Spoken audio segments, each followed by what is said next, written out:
Mesdames et messieurs, bonjour et bienvenue à cette édition suite à l'annulation des décisions non conformes à l'intégration de 209 agents dans la fonction publique et du recrutement illégal de 54 agents contractuels. Le ministère de la fonction publique et de la réforme administrative a tenu à informer davantage l'opinion nationale.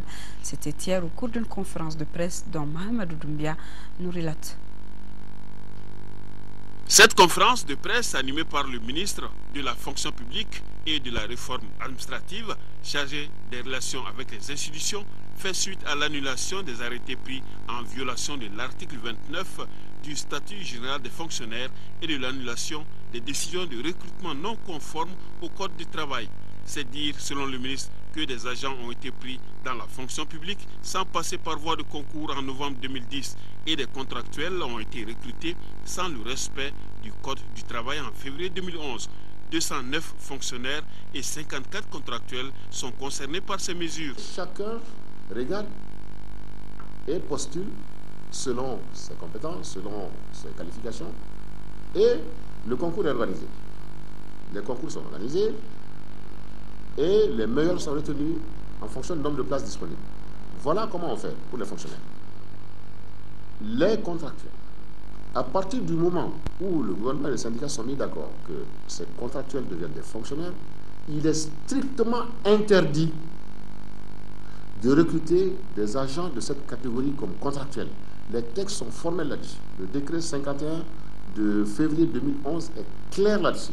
Certains numéros matricules obsolètes de travailleurs décédés ou de coopérants qui vivaient au Mali avaient été aussi réactivés et réattribués. En réponse à l'inquiétude de certains journalistes face à l'effet boomerang de cette décision, le ministre se dit rassuré car force doit rester à la loi et l'équité pour tous. Si un ministre de la fonction publique crie sur tous les toits, oui, mais moi je vais assurer l'équité dans l'accès à l'emploi public, et qu'il laisse passer des choses comme ça, mais quelle crédibilité il a? Ces gens-là, on va les remplacer. Pas au même poste, hein.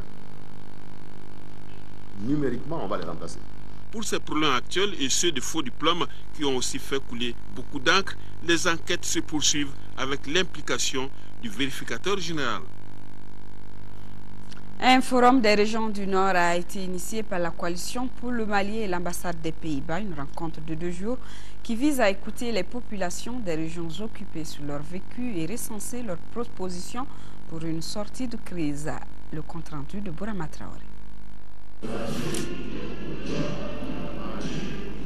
Dites-nous ce que vous vivez et réfléchissons ensemble à une solution de sortie des crises. Ainsi peut-on schématiser ces assises des régions du nord du Mali, des assises initiées par l'ambassade des Pays-Bas et la coalition pour le Mali. 6 mois après le retrait de l'armée et de l'administration des régions du nord, sous la pression conjuguée du MNLA et des groupes djihadistes nationaux et étrangers, la coalition pour le Mali vous invite à prendre la parole, à nous édifier sur la vie quotidienne dans ces régions qui échappent au contrôle de l'État, à parler de vos combats, de vos initiatives, de votre résistance à l'occupation. C'est donc parti pour 2 jours de témoignages des jeunes, des femmes ou encore des notables des régions occupées. Ces forces vives sont unanimes. Vivre aujourd'hui au nord du Mali est un calvaire. Nous, on est dans notre maison. Nous, on ne sort même pas. On se cache dans notre maison. On ne sort même pas. Donc, quelqu'un qui ne sort pas, qui se cache, il ne peut rien dire parce qu'on a peur. On a vraiment peur. C'est l'état de psychose que nous vivons chaque jour que le soleil se lève. Qui ne fait pas de crimes? Qui ne fait pas de délits? Est-ce que l'homme peut vivre sans faire de crimes, sans faire de délits? L'homme n'est pas un être parfait. Donc c'est chaque fois que tu commets un crime ou que tu commets un délit, s'il y a le fouillé, s'il y a la caravane qui t'attend, je pense que c'est de l'inquiétude. Comment sortir les populations du nord de ce gouffre? C'est la deuxième question essentielle au centre de ces assises. Assises au terme desquelles certaines propositions de sortie des crises seront élaborées. Entre ceux qui continuent de privilégier le dialogue, ceux qui ne croient plus au dialogue, ceux qui croient que l'action militaire inévitable est la seule option, ceux qui croient que des élections et un gouvernement élu sont les préalables à toute action, il est urgent que la volonté et la voix du Mali soient entendues clairement, nettement et sans ambiguïté. Car l'air est grave. Plus de 400 000 Maliens sont considérés aujourd'hui comme réfugiés ou déplacés. Un chiffre fourni par la coalition pour le Mali. Actualité africaine en Tunisie, après avoir été victime de viol et de l'avoir dénoncé, une jeune ingénieure de 27 ans est accusée d'atteinte à la pudeur. Le chef du gouvernement tunisien en parle. Le chef du gouvernement tunisien, rattrapé lors d'une visite à Bruxelles par le scandale de la jeune fille violée. Pour la première fois, il sort de son silence, contraint par une affaire qui fait grand bruit en condamnant les faits. On ne peut pas trouver des excuses, c'est condamnable et nous reprouvons absolument.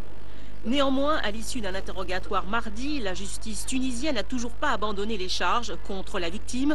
Elle se retrouve poursuivie pour atteinte à la pudeur. Cette jeune femme, ingénieure de 27 ans, violée 3 fois par des policiers, est devenue le symbole en Tunisie du combat contre l'impunité. Je m'adresse à toutes les femmes en Tunisie et ailleurs qui sont confrontées à ce genre de situation. Ne restez pas silencieuses parce que si vous gardez le silence, vous souffrirez toujours. Au moins quand vous combattez, vous faites respecter vos droits.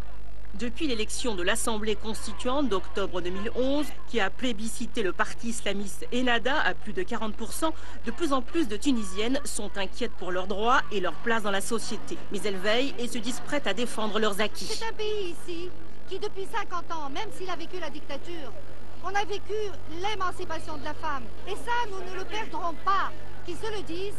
Et je le dis avec toutes mes amies ici, tous nos camarades, tous nos amis hommes aussi de ce pays. Ils ne nous auront pas et nous resterons debout.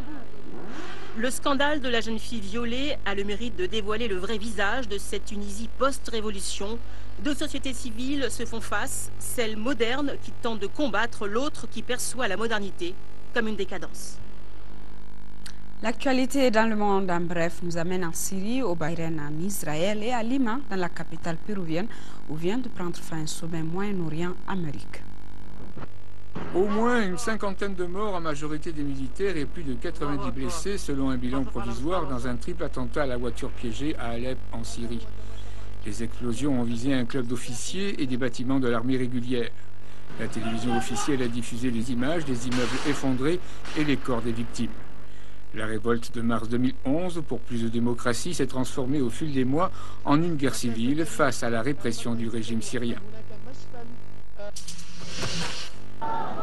À Bahreïn, les manifestants ont jeté des bombes incendiaires et des pierres sur la police qui a dispersé les manifestations avec des canons à eau. Les incidents sont intervenus après les funérailles d'un homme emprisonné pour son rôle dans les manifestations inspirées de celles de Tunisie et d'Égypte. Mohamed Mouchema, hospitalisé depuis le mois d'août, est décédé de complications médicales.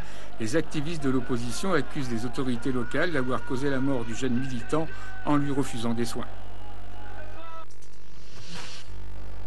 Le monastère catholique Saint-Francis sur le mont de Sion, là où Jésus réunit ses disciples pour la dernière scène, a fait l'objet de graffitis insultants en hébreu et de tentatives d'incendie.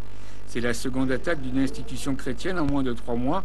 Plusieurs personnes soutenant le mouvement des colonies non autorisées en Israël et en Cisjordanie occupée ont été inculpées dans le cadre de ces incidents. Le président israélien Shimon Peres a déclaré que ces actions contredisent l'esprit du judaïsme. Le 3e sommet Amérique du Sud, pays arabes, s'est achevé mardi à Lima, au Pérou. Au programme de l'édition 2012, la situation politique, économique et sociale des 32 pays membres sur fond de crise syrienne. Une déclaration finale en 70 points, dite déclaration de Lima, a été ratifiée par les 20 délégations présentes au sommet. Seuls 3 chefs d'État arabes se sont déplacés, les présidents du Liban et de Tunisie et le roi de Jordanie. Une conférence d'hommes d'affaires a généré plusieurs projets d'accords de libre commerce avec les pays du Golfe. Et au Cameroun, où la nage passionne de plus en plus et les pratiquants dénoncent le manque d'organisation de la fédération, les insuffisances sont nombreuses. Elles vont du manque d'infrastructures au manque de suivi pour les plus jeunes nageurs. Aujourd'hui, c'est le jour de rentrée à l'école de natation à Pisport à Douala. On va d'abord commencer par un échauffement. Et après tout, on va faire une série de battements de jambes. 2 fois par semaine, ces enfants vont s'entraîner à la nage rapide sous l'œil vigilant du maître nageur avec un rêve, celui de devenir un champion. Je suis ici parce que je voudrais apprendre à nager et pouvoir sauver d'autres vies et être un champion. Au Cameroun, les jeunes se passionnent de plus en plus pour la natation. C'est dans des piscines d'hôtel ou dans des parcs de loisirs comme celui-ci que les nageurs s'exercent. Mais ces piscines ne correspondent pas aux normes olympiques. Joseph, lui, a de la chance. Vice-champion de natation au Cameroun, il se rend 3 fois par semaine à la piscine semi-olympique du quartier Cité Sicam à Douala. Ce que nous les nageurs, nous souhaitons pour la natation, c'est qu'on fasse encore plus de belles piscines comme celle-ci. C'est la seule piscine du pays avec un bassin de 25 mètres de long et 18 mètres de large. Elle a été réhabilitée il y a 1 an par un opérateur économique qui a investi plus de 200 millions de francs CFA. Un investissement salué par les nageurs qui dénoncent malgré tout les conditions de travail dans lesquelles ils évoluent. Nous n'avons pas de compétition, nous n'avons pas de suivi. La natation pour nous c'est comme un jeu, et tant c'est pas ça dans les pays voisins. Je fais une compétition, deuxième, premier, deuxième, troisième, non pas de médaille, ni de prime de participation, rien du tout. À la Fédération camerounaise de natation et de sauvetage, on explique le déclin de la natation par le manque de moyens financiers, le manque d'infrastructures et surtout l'absence de suivi des enfants qui devraient prendre la relève. Nous avons pris un retard de plus de 20 ans encore, nous devons revenir plus bas, travailler, fabriquer les nageurs de demain. Le Cameroun compte 7 clubs de natation avec plus de 150 sportifs. Avec une piscine semi-olympique, la fédération s'est engagée à organiser plus de stages préparatoires pour relever le niveau des nageurs. Mais il va falloir remonter le moral de ces nageurs qui rêvent tous de décrocher une médaille olympique. Par contre, dans notre pays, on met tout en œuvre pour la bonne pratique de la nage. La piscine olympique, après de longs mois de fermeture pour cause de mauvaise gestion, est opérationnelle. Et depuis hier après-midi, la cérémonie était présidée par le ministre de la Jeunesse et des Sports, Boubacar Sissoko. Inaugurée depuis septembre 2010 et fermée pour des problèmes de gestion, la piscine olympique du stade Modibo Keïta reprend du service. Ceci relance du coup les activités de la Fédération malienne de natation. Cette cérémonie qui nous permet de lancer les activités de la piscine permettra à coup sûr à la Fédération malienne de natation d'ici la fin de l'année d'organiser au moins 3 compétitions. Nous avons prévu le championnat, nous avons prévu une coupe du président directeur de la Sotelma Malitel, qui est le sponsor numéro 1 de la natation. Et nous avions aussi prévu une coupe du directeur des douanes. Cette réouverture de la piscine olympique devra permettre à la jeunesse de tirer le maximum de profit. Quant aux athlètes, ils ont désormais une infrastructure adéquate à leur disposition pour améliorer leur performance sportive. Mon département s'engage à faire de cette piscine olympique l'une des meilleures de la sous-région. Je souhaite qu'elle soit utilisée à bon escient, car elle est le fruit d'énormes efforts consentis par l'État. Du reste, son exploitation sera désormais faite de manière à soulager le budget national de certaines charges courantes d'entretien. Au cours de la cérémonie d'ouverture, les Aiglones basketteuses, vice-championnes d'Afrique, ont été présentées au public. Aoué Touré vous présente les prochaines éditions. Merci de rester de cœur rédaction avec nos parents des régions du Nord vivant sous occupation. Nous ne les oublions pas. Au revoir.